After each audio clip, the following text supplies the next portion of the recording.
Outside of playing my wildcard early, I think I've probably made the biggest mistake of my season.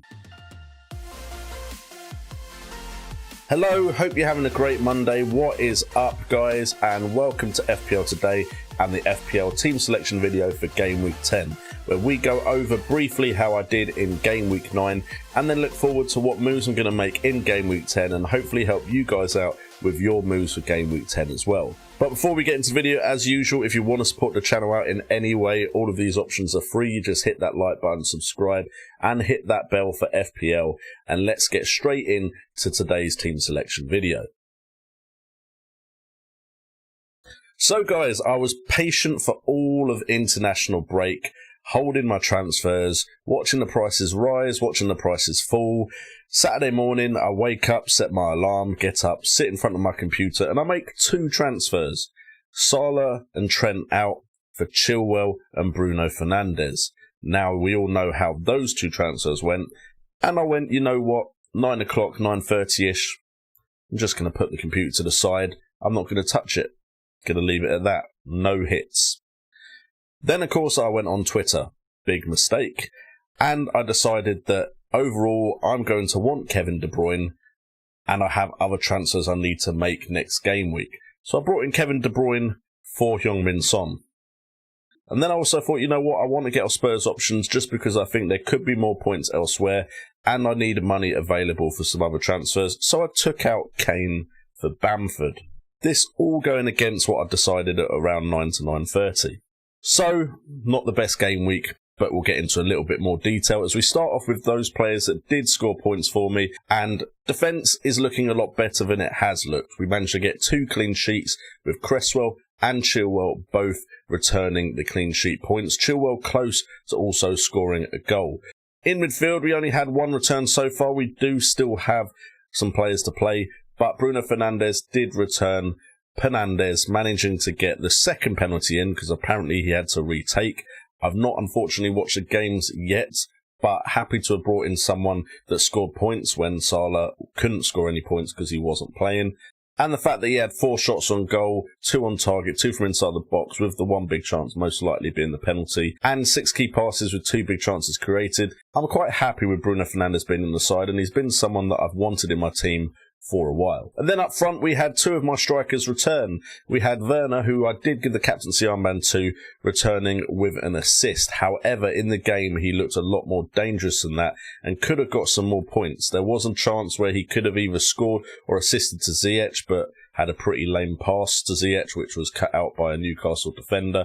And there were a few chances he had on goal, but either Darlow was good enough to save it or he missed the net. But Werner still looks very dangerous, and I'm still happy with him as my preferred Chelsea option, even over the likes of Ziyech, who did have a quiet game, but that doesn't mean necessarily Ziyech is a bad choice either. And then Calvert-Lewin, I wish I had the cojones to have captained Calvert-Lewin. I should have. It was against Fulham. We know Fulham are capable of capitulating, and they did, allowing Calvert-Lewin 2 goals in that game. Shame I didn't captain him because that might have made up for the mistakes I made elsewhere. So looking at the stats of Timo Werner, he managed to get 2 shots on goal, 1 on target, both from inside the box, with both of those chances being big chances and expected goals at 0.75, and also 1 key pass, 1 big chance created and expected assist at 0.47. So I'm happy with Werner's goal threat, but I just wish he could have scored a few more in this game. Then we move on to the players that didn't necessarily set the world alight. Martinez, unfortunately in a game where Aston Villa lost against Brighton, which wasn't a result I was particularly expecting, but Brighton Hove Albion are a side that can play, and it looks like they turned up in this one. Unfortunately, the one player I had from Brighton didn't turn up and play, or he did, but he won't next week anyway. And Grealish and De Bruyne not doing much in the middle of the park for me either. Grealish, I'm always hopeful of points from him, but he didn't get any returns. And Kevin De Bruyne, unfortunately I brought him for Heung-min Son, who of course did score in that Spurs-Man City game, and I should have just held on to Son for 1 more game week. And my transfers would probably be a lot easier this game week as well, my transfer decisions, if I had done that. And then up front, we did bring in Bamford for Kane, and while I'm aware that he did have some decent chances, he didn't put any of them away.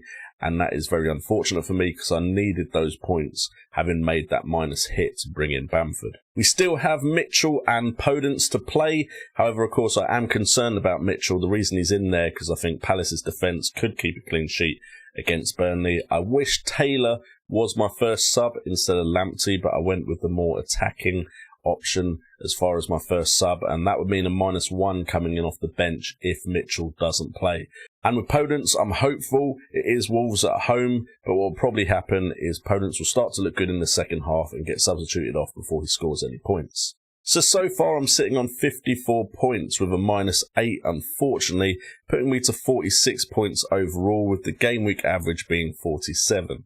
Now, you know what? It could have been a lot worse after I watched that Spurs game. I was worried.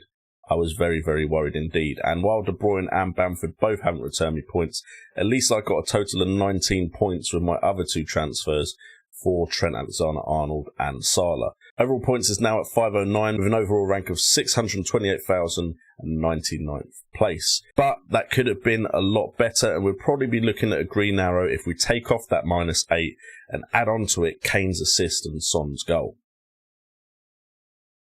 So the player at risk, and we are looking at Podence as probably the player in my side I'm least happy with and want to change the quickest. Fixtures aren't great for Podence at the moment, and he's not playing 90 minutes right now because he keeps getting substituted off as soon as he starts looking dangerous. Thanks a lot for that, Wolves.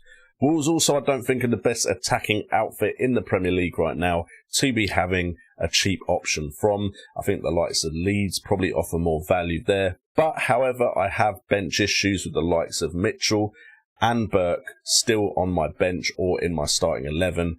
And, of course, the possibility of Salah returning against Brighton would probably mean I want to bring him in, and that will be a difficult decision that I need to make and probably use my transfer for as well. However, I won't know anything about Salah's return until closer to the deadline, but rumour is it's possible he could play, and I kind of wish I'd kept him on the bench.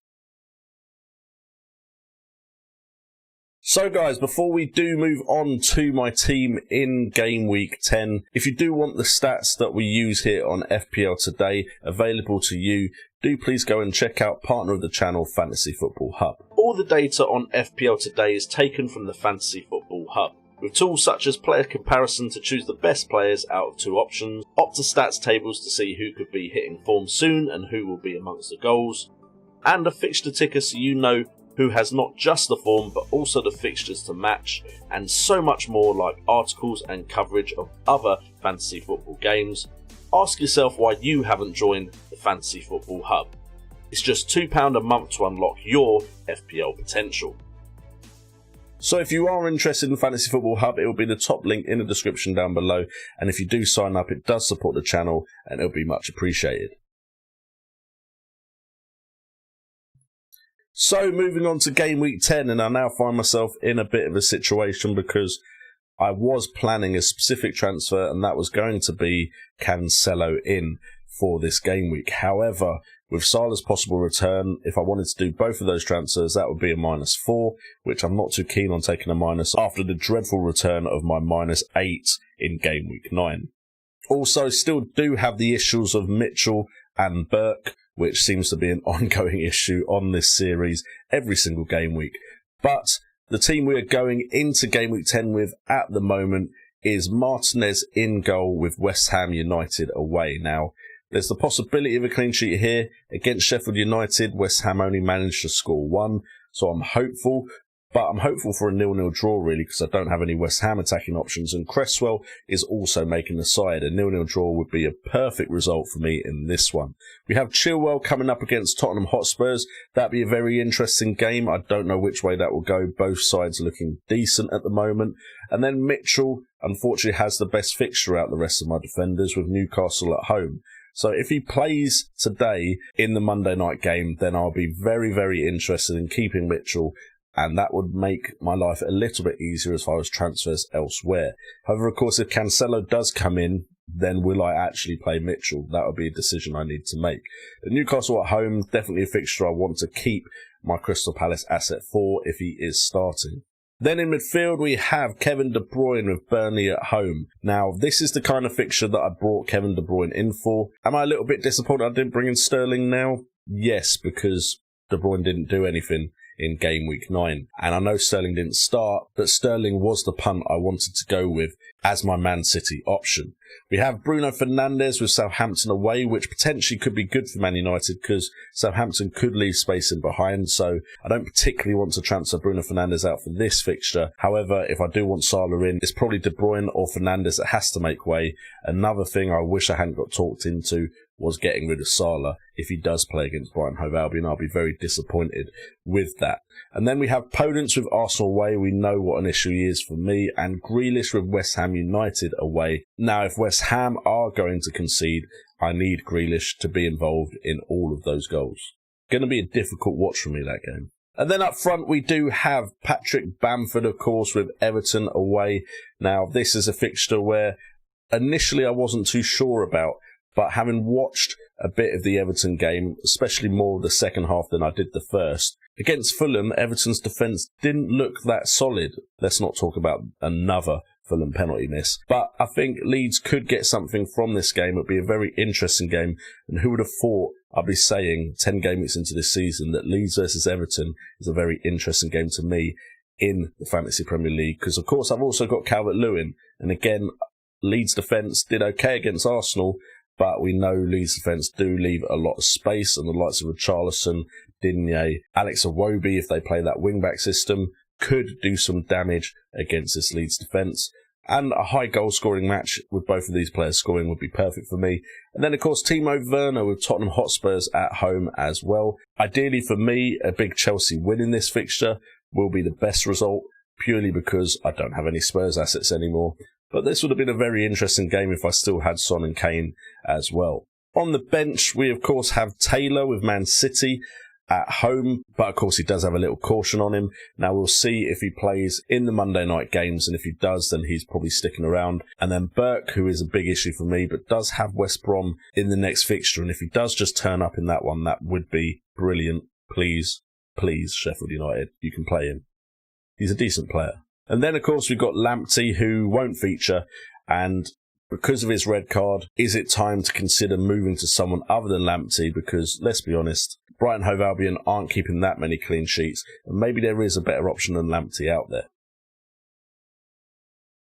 So we now move on to potential transfers, and to be honest, it's mainly in defence I'm considering transfers, of course, but there is one midfielder I potentially could bring back, and I think it's pretty obvious who that is.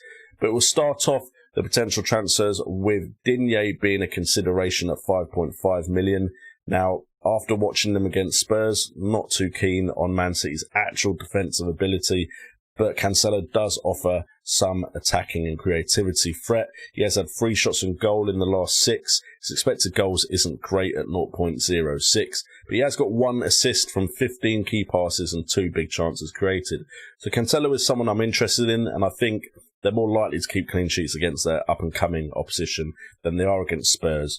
But Man City still aren't the side that I'm particularly that keen on defensively. But Cancelo, if he keeps his place, is someone I do like the look of.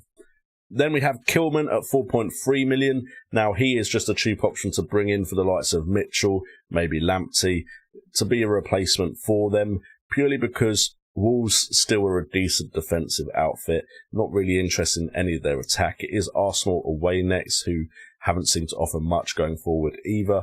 And he does have a little bit of creativity threat, but really at 4.3 million, I'm just looking for any kind of defender at that price that could keep a clean sheet. He doesn't need to offer much going forward. He has got 3 key passes and 1 big chance created, which has resulted in 1 assist and expected assists at 0.48. Then we're also now reconsidering Digne. Now, with Chilwell already coming in, it's unlikely I'll go with Digne because I don't really want to spend that much in defence. But at 6.1 million, we're looking at someone that has got 3 assists in the last 6 game weeks from 4 key passes and 2 big chances created. So his assist threat is definitely interesting to me. But again, Everton's defensive abilities are a bit of concern. And then Salah. We're going to want him back if he is back. 12.2 million. He's dropped enough that if I'd sold him straight away when I heard about the potential quarantining issue, that I could have brought him back at the price that I'd sold him for, which is really disappointing. I think I sold him at 12.1, but I might have sold him at 12, which means I need a 0.2 from somewhere to get him back in, which is annoying. And of course, I could have just kept him on the bench, but I wouldn't have got the Bruno Fernandes points. But 5 goals in the last 6, 17 shots, 10 on target, 13 from inside the box, 6 big chances, expected goals at 4.16, with also 10 key passes and 3 big chances created, and an expected assist at 2.11. If Salah's back, I'm going to want him. And right now, my gut is saying, do I really need a Man City attacking player right now? Because they're just not looking that impressive. However, the fixtures just look so good for Man City, and if they do turn their form around, I am going to regret getting rid of Kevin De Bruyne. So I've now got myself in a bit of a pickle with these expensive midfielders and which ones I actually want in my side. So it's going to be a difficult week of deliberation as I try and figure out what to do with the mess I've kind of created for myself by going with a -8 and taking out both Spurs assets when I probably should have just got rid of one or neither, which was my plan first thing Saturday morning. But with that being said, time to dust myself off, time to get back into the game and try and figure everything out and keep rising up in rank. So guys, that is it for this video. If you have enjoyed the content here on FPL Today, please consider hitting that like button, hitting that subscribe, and hitting that bell for FPL. All of those little things really help out the channel, and it is free. And also check out Fantasy Football Hub if you are interested in all the stuff over there. I've been JNO, this has been FPL Today, and remember, maybe don't make transfers last minute.